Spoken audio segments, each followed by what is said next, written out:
Buenas noches, comunidad.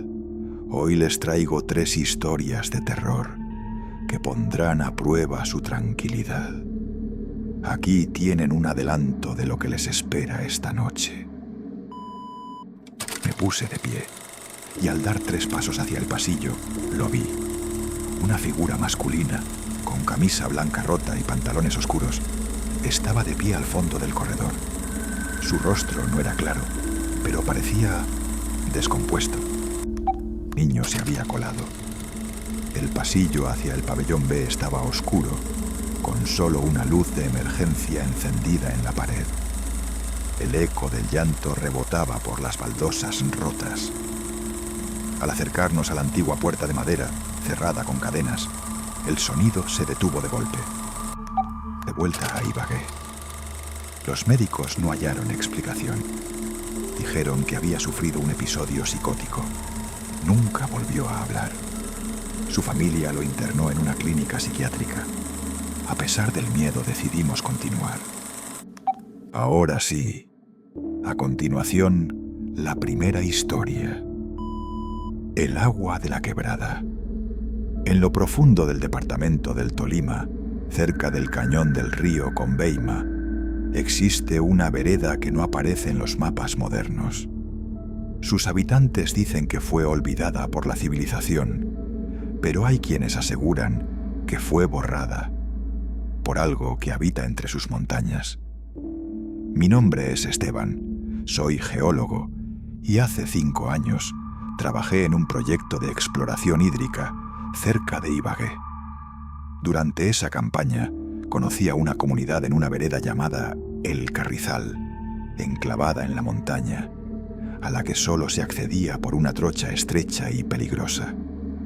No estaba en los registros del IGAC ni en Google Maps, pero la gente del lugar insistía en que existía. Llegamos un 12 de noviembre, con el objetivo de estudiar una quebrada que bajaba directamente del páramo. El agua era cristalina, demasiado pura. Algunos del equipo dijeron que tenía propiedades minerales únicas. Los campesinos, en cambio, nos miraban con recelo. «Esa agua no es para sacar, ingenieros», nos dijo don Rómulo, un anciano que nos dio posada. «Aquí no la tocamos, solo tomamos del aljibe». «¿Y por qué?», le pregunté, curioso. El viejo se persignó. Su nieta, una niña de unos 9 años, se le aferró al brazo como si también temiera lo que fuera a decir. «Porque esa agua está viva», susurró, «y no le gusta que la despierten». Nos reímos, claro. Pensamos que eran supersticiones rurales, pero algo en su tono nos dejó inquietos. Esa noche, varios del grupo soñamos con lo mismo. Un rostro femenino bajo el agua, de ojos vacíos, extendiendo los brazos hacia nosotros. Cuando despertamos, la humedad en las paredes de la casa parecía formar siluetas. El primer incidente ocurrió al 3er día. Uno de los técnicos, Javier, decidió instalar una bomba de extracción sin avisarnos. Bajó solo a la quebrada y al cabo de unas horas no regresó. Lo encontramos justo al borde del agua, inmóvil.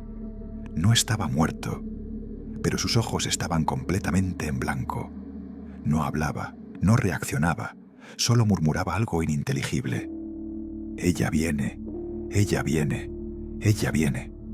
Lo sacamos de allí y lo llevamos de vuelta a Ibagué. Los médicos no hallaron explicación. Dijeron que había sufrido un episodio psicótico. Nunca volvió a hablar. Su familia lo internó en una clínica psiquiátrica. A pesar del miedo, decidimos continuar. Tal vez fue por arrogancia o por la presión del proyecto, pero cometimos el peor error. Instalamos la estación de muestreo justo en la boca de la quebrada. Esa noche llovió con fuerza, tan fuerte que los cerros retumbaban. El agua bajaba negra, con un olor a óxido y a podredumbre. Y entonces comenzaron los gritos. Una de las ingenieras, Laura, salió corriendo de su carpa, diciendo que algo la observaba desde el agua. No la creímos, hasta que lo vimos también. Una figura se alzaba sobre la quebrada, formada enteramente por agua y raíces. Su rostro era humano pero alargado, cubierto de lodo y líquenes. Su cabello parecía moverse solo, como algas flotando bajo el río. No caminaba, flotaba, y sus ojos eran del mismo blanco que los de Javier. Don Rómulo apareció con un farol y nos gritó que nos alejáramos, que debíamos abandonar la montaña de inmediato. Dijo que habíamos perturbado a la madre de la quebrada, un espíritu antiguo, anterior a los hombres, que dormía en los nacimientos del páramo, que solo pedía una cosa, que la dejaran en paz. Intentamos desmontar todo al amanecer, pero fue tarde. Laura desapareció durante la noche. Lo único que encontramos fue su impermeable, flotando en la orilla. Volvimos a Ibagué con solo la mitad del equipo. El proyecto se canceló y la empresa alegó razones logísticas. Nadie quiso hablar. Firmamos acuerdos de confidencialidad. Pero yo no he podido callar. Desde aquella noche tengo pesadillas constantes. El sonido del agua corriendo me eriza la piel. Y cada vez que veo una quebrada, creo ver su silueta formándose otra vez. A veces me despierto con barro en las uñas. A veces siento que algo se mueve bajo el suelo de mi casa. He sellado todos los grifos. Hace 2 semanas recibí una carta sin remitente. Solo contenía una frase escrita con tinta negra. Ella no olvida. Pensé en ir al psicólogo, pero la misma noche encontré la campana que usamos en la estación, oxidada, como si hubiera estado bajo el agua durante años. Nunca la traje conmigo. Nunca la toqué otra vez. Ahora sé que el carrizal no fue olvidado por accidente. Fue borrado. Porque esa quebrada no alimenta la tierra. Se alimenta de nosotros. Y sigue con sed. El muerto de la hacienda Cañas Gordas. Al sur de Cali, en la antigua hacienda Cañas Gordas, declarada Patrimonio Histórico, existe una historia que los guías turísticos solo cuentan en voz baja y nunca al anochecer, porque no es solo una leyenda, o al menos no del todo. El 16 de septiembre de 2008, un grupo de estudiantes de historia de la Universidad del Valle fue autorizado a pasar una noche dentro de la hacienda para un proyecto académico sobre patrimonio colonial. Yo era uno de ellos. Éramos 6. Llevábamos grabadoras, cámaras de video y un equipo básico de sonido para registrar la acústica del lugar. La hacienda, construida en el siglo XVIII, fue escenario de batallas, torturas y castigos durante la época colonial y la Guerra de Independencia. Se decía que sus paredes habían bebido sangre de esclavos y militares por igual. La primera noche, todo estuvo tranquilo. Hicimos tomas, entrevistas entre nosotros y revisamos la historia documentada, que allí fusilaron patriotas, que en sus sótanos encerraban esclavos rebeldes, que muchos no salieron vivos. Cosas que uno estudia sin pensar demasiado, hasta que las empieza a vivir. Fue durante la segunda noche cuando comenzaron las cosas extrañas. A eso de las 2:30 de la mañana, mientras grabábamos en el salón principal, donde solían realizarse tertulias coloniales, se escuchó un golpe seco, como si una silla hubiese sido arrastrada. Pensamos que era uno de los muchachos en otra habitación, pero al revisar el video, vimos claramente una silla moviéndose sola. No fue sutil. Se deslizó varios centímetros frente a la cámara. No había viento. No había nadie cerca. Comenzamos a bromear nerviosos. «Debe ser el espíritu de don Pascual Guerrero», dijo Andrea, una de las chicas del grupo. Pero su risa temblaba. A eso de las 4 de la mañana, decidimos intentar dormir en el cuarto contiguo al salón principal. La casa crujía de forma extraña, como si respirara. Y fue ahí, acostado en una colchoneta, cuando lo escuché por primera vez. Un susurro, directo al oído. «Sáquenme de aquí». Me incorporé de golpe. Pensé que era uno de mis compañeros, pero todos dormían o fingían dormir. Me puse de pie, y al dar 3 pasos hacia el pasillo, lo vi. Una figura masculina, con camisa blanca rota y pantalones oscuros, estaba de pie al fondo del corredor. Su rostro no era claro, pero parecía descompuesto, como si hubiese estado bajo tierra. No caminaba. Solo se desvaneció cuando encendí mi linterna. Desperté a los demás. Les conté. Nadie me creyó, hasta que Andrea mostró una grabación de su celular. Había intentado filmar la oscuridad del pasillo para capturar algo, por si acaso. En el video se oía con claridad un susurro. «Aún estoy aquí». Decidimos irnos esa misma noche. Empacamos rápido, nerviosos. Pero al intentar abrir la puerta principal, no pudimos. Estaba cerrada con tranca desde afuera, y nosotros no teníamos la llave. Llamamos por celular, pero no había señal. Uno de nosotros, ciego, gritó con fuerza golpeando la puerta. Entonces, desde lo profundo de la casa, se escuchó un lamento largo, no humano, como el viento filtrándose a través de los huesos de un muerto. Corrimos a encerrarnos en la cocina, que tenía un pequeño tragaluz. Allí pasamos el resto de la noche, esperando el amanecer. Nadie durmió. Afuera, los pasos no cesaban. Se oían en el techo, en el corredor, sobre las losas. Y a veces, un sonido como uñas rascando madera. Cuando amaneció, la puerta estaba abierta.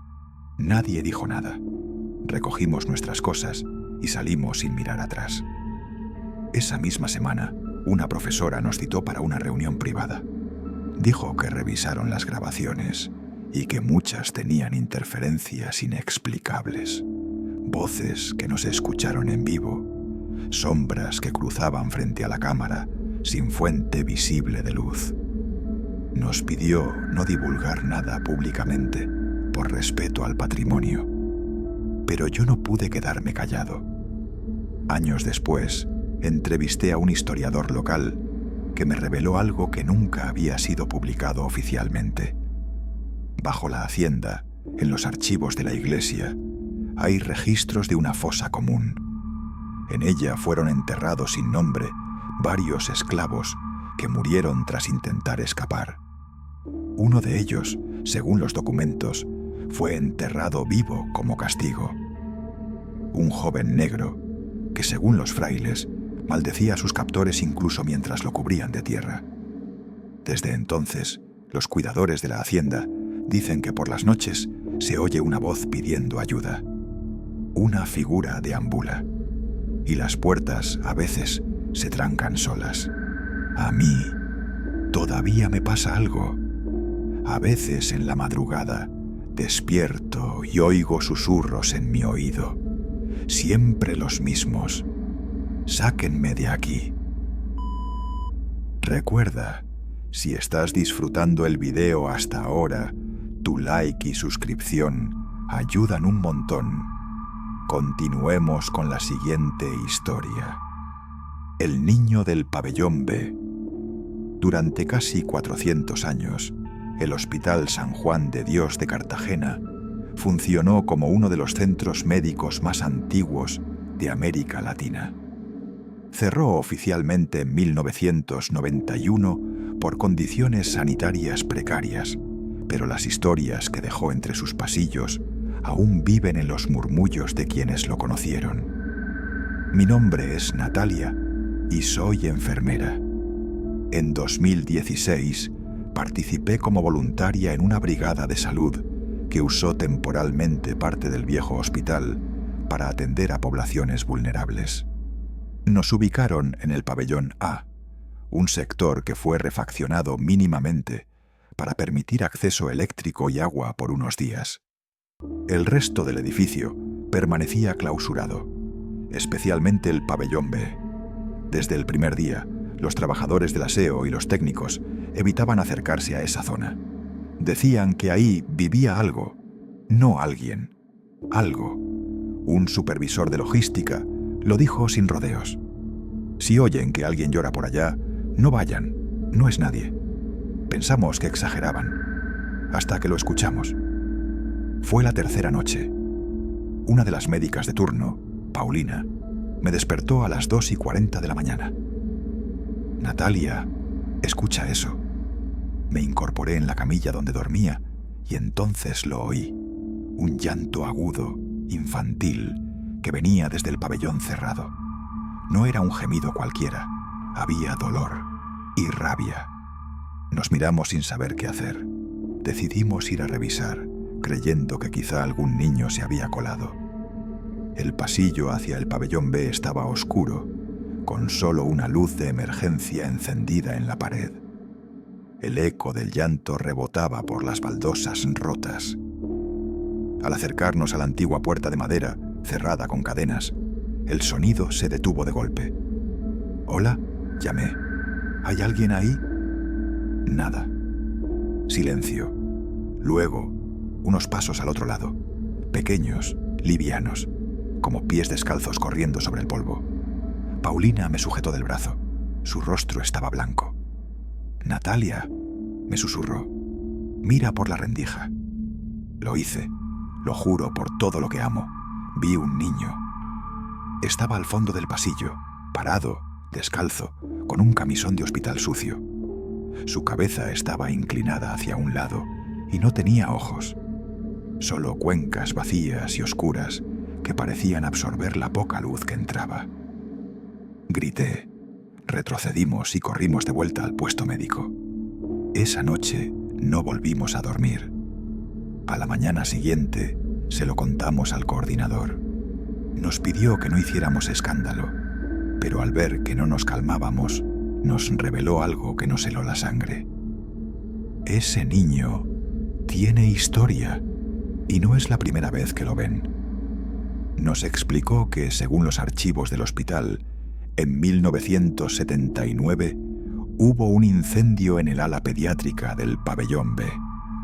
Murieron 3 niños por inhalación de humo y uno, el menor de todos, desapareció. Nunca encontraron su cuerpo. Se creía que se había escondido en algún respiradero o se desintegró por las llamas.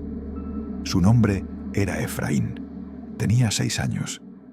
Desde entonces, personal y pacientes afirmaban haber visto a un niño con la bata quemada, vagando por las noches. Algunos lo oían llorar, otros lo veían sentado en los pasillos. Siempre desaparecía si intentaban acercarse. Lo más perturbador era su patrón. Aparecía a las 2:40 de la mañana exactas, la hora registrada del incendio según los informes del cuerpo de bomberos. Esa noche decidimos poner una cámara en la puerta del pabellón. A la mañana siguiente revisamos el material. Durante horas no hubo nada. Hasta las 2:40. Exactamente a esa hora, la cámara comenzó a emitir estática.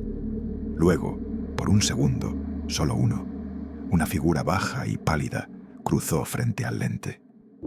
No tenía rostro, solo una masa oscura, y llevaba algo en la mano, un peluche calcinado. Después de eso, exigimos ser trasladadas, y nos permitieron terminar la brigada desde un centro comunal del barrio Getsemaní. Semanas después recibí un mensaje de Paulina. Estaba en tratamiento psicológico. Soñaba todas las noches con el niño. En sus sueños, él le decía que nunca lo sacaron del hospital, que quería irse, pero nadie le abría la puerta. Yo traté de olvidar. Me aferré a la lógica, a la ciencia. Pero una madrugada me desperté con el sonido de un llanto en mi apartamento. Vivo sola. Al revisar, no encontré nada. Pero sobre mi mesa del comedor había algo que no estaba antes. Una pulserita de hospital, quemada en los bordes, y con un nombre ilegible, a excepción de las primeras letras, EF.